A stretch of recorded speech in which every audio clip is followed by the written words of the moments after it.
छोटी सोच। एक छोटा सा गांव था। वहां पर हीरा लाल नाम का एक युवक रहता था। वो बहुत गरीब परिवार से था। गरीब की हालत यह थी कि उसके घर में 2 वक्त का खाना भी ठीक से नहीं बन पाता था। पिछले कई दिनों से हीरा लाल गांव में काम की तलाश कर रहा था, लेकिन उसे कोई भी छोटा मोटा काम नहीं मिल पा रहा था। आखिरकार हीरा लाल ने तय किया कि ऐसे नहीं चलने वाला। उसे किसी और जगह, किसी और शहर जाकर काम ढूंढना होगा, अपनी किस्मत आजमानी होगी। अगले ही दिन हीरा लाल दूसरे शहर जाने के लिए निकल पड़ा और ट्रेन में बैठ गया। सफ़र काफ़ी लंबा था, इसलिए हीरा लाल की माँ ने उसे खाने में टिफ़िन में रोटियां बनाकर दी थी। सब्जी बनाने के लिए न घर में कोई सामान था, न ही जेब में पैसे, इसीलिए उन्होंने सिर्फ उसे रोटियां ही दी। ट्रेन आगे बढ़ रही थी। दोपहर का समय हुआ, खाना खाने का वक्त आया।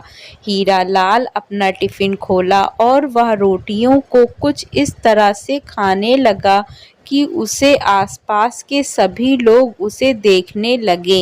हीरा लाल पहले रोटी का एक टुकड़ा तोड़ता, उसे खाली टिफिन में घुमाता और फिर उसे खा लेता।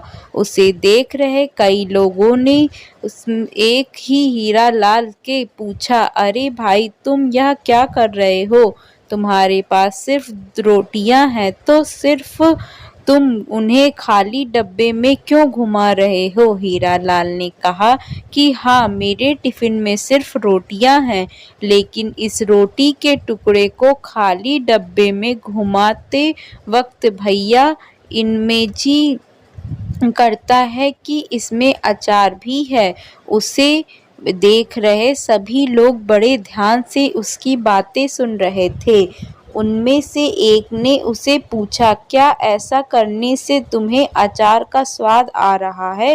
हीरा लाल ने कहा, हाँ, इमेजिनेशन का यह पावर है कि हम जो सोचते हैं उसे अनुभव कर पाते हैं।